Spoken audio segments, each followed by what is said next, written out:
So I'll save you if you say I was overwhelmed that I had enough, then I found you. Oh, I was no. Bismillahirrahmanirrahim. Assalamualaikum warahmatullahi wabarakatuh. Si Mamat beli tomatnya sama si Rahmat. Jika kita umat Nabi Muhammad, boleh dong jawab salam saya dengan lebih semangat. Assalamualaikum warahmatullahi wabarakatuh. Alhamdulillahirrabbilalamin. Wassalatu wassalamu ala ashrafil anbiya'i wal mursalin Sayyidina Muhammadin wa ala alihi wa sahbihi ajma'in. Amma ba'du.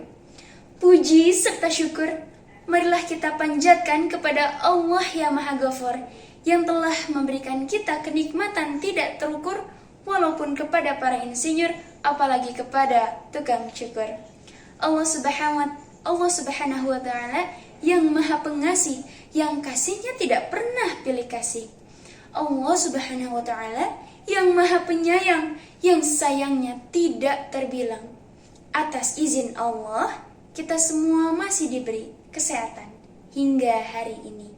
Alhamdulillahirabbil alamin. Allahumma sholli ala Sayyidina Muhammad wa ala ali Sayyidina Muhammad. Tak lupa sholawat serta salam marilah kita curah limpahkan kepada baginda kita Nabi besar Muhammad sallallahu alaihi wasallam, bagi keluarganya, bagi sahabatnya, tabi'in tabiatnya, hingga akhirnya kepada kita selaku umatnya sampai akhir zaman. Marilah saya buka ceramah kali ini ya dengan tugas Pak Emput Guru PAI dengan suatu dalil dari surah Al-Isra surat ke-17 ayat 27. Allah Subhanahu wa ta'ala berfirman, A'udzu billahi minasy syaithanir rajim. Bismillahirrahmanirrahim.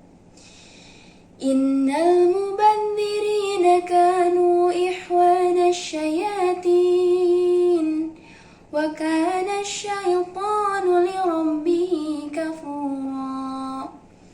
Yang artinya, sesungguhnya pemboros itu adalah saudara-saudaranya setan, dan setan itu sangat ingkar kepada Tuhannya.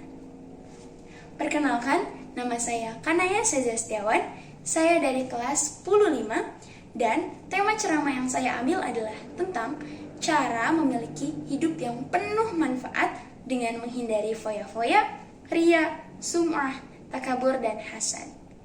Sebelumnya, udah pada tahu belum sih riya itu apa, sum'ah apa, takabur apa, hasad itu apa? Nah, kita awali dengan mempelajari dulu definisi tiap-tiap poin. Yang pertama, riya.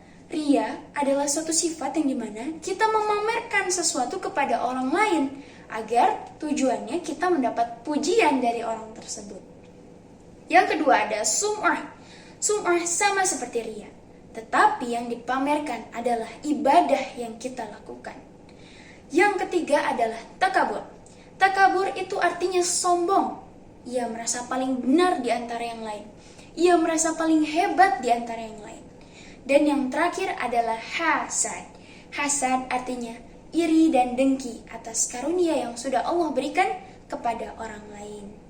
Nah, hal-hal yang sudah tadi saya sebutkan itu melatar belakangi sifat dari foya, atau dalam kata lain, Allah itu seakan-akan kita paksa untuk mengikuti segala-galanya sesuai dengan kehendak kita. Bukankah itu egois?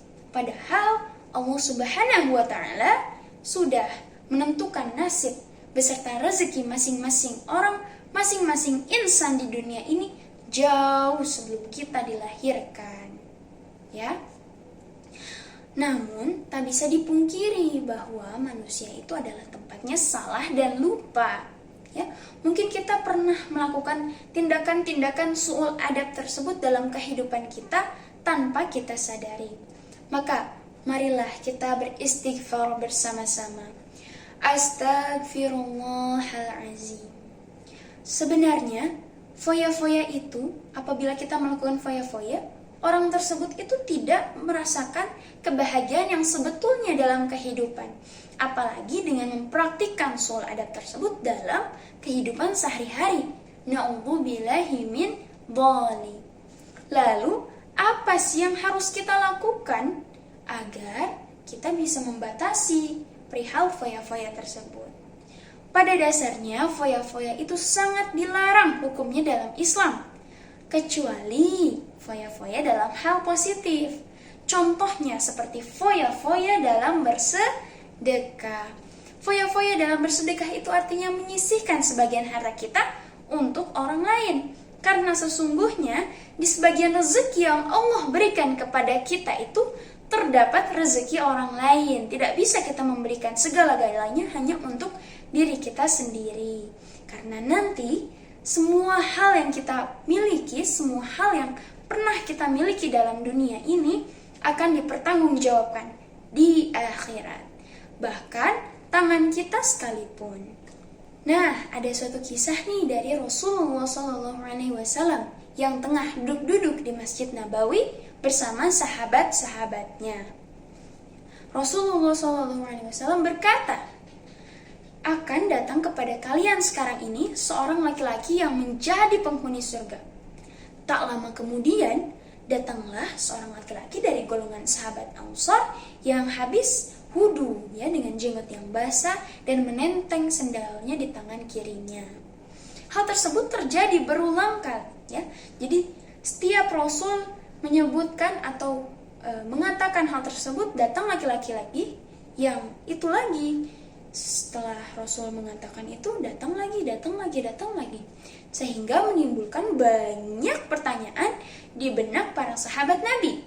Ya. Dan ada salah satu sahabat Nabi yang memberanikan diri untuk membuntuti laki-laki tersebut. Sahabat Nabi tersebut adalah Abdullah bin Amr bin Ash. Selama ia memata-matai laki-laki tersebut, ia tidak mendapatkan amalan istimewa dari laki-laki tersebut. Hingga akhirnya laki-laki dari golongan sahabat Ansar pun menghampiri Abdullah bin Amr dan mengatakan, benar, amalan yang aku lakukan adalah seperti yang engkau lihat. Sangat sederhana, tidak ada yang istimewa. Tetapi aku tidak pernah berbuat curang kepada satu orang pun, atau iri, dengki dan hasad atas karunia yang telah Allah berikan kepada hambanya. Masya Allah. Nah, jadi jalan menuju surga itu banyak sekali. Salah satunya dengan menghindari su'ul adab yang sudah saya jelaskan. Lalu, selain menghindari su'ul adab, apa yang harus kita lakukan? Lawan kata dari su'ul adab adalah husnul adab. Yang pertama adalah bersyukur. Bersyukur atas segala hal yang telah Allah berikan kepada kita, ya. Mau itu baik, mau itu buruk, terima, ya. Karena sesungguhnya di dalam hal tersebut pasti nantinya ada kebaikan, seperti itu. Yang kedua adalah ikhlas. Ikhlas atas segala hal yang memang Allah berikan bukan untuk kita, tetapi diberikan untuk orang lain, karena memang rezekinya ada kepada orang lain, ya. Yang paling mengenal diri kita itu adalah pembuatnya, ya, Allah Subhanahu wa Ta'ala. Jadi ia lebih paham mengenai diri kita jauh dari diri kita sendiri. Yang ketiga yang terpenting adalah tawadhu.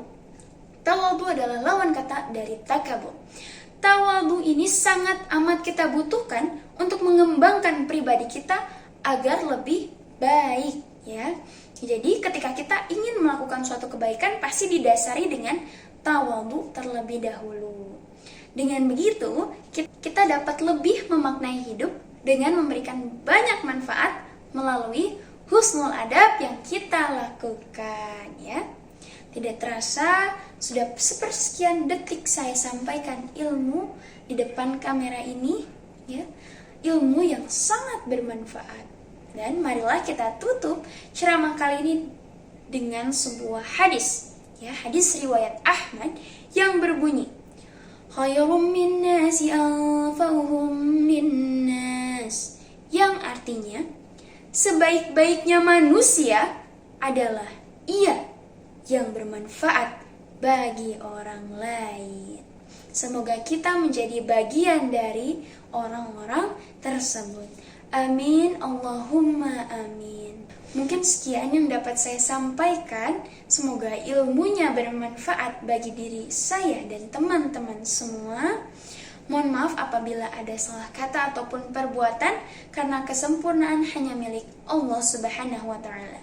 Akhir kata, wabillahi taufiq wal hidayah. Wassalamualaikum warahmatullahi wabarakatuh.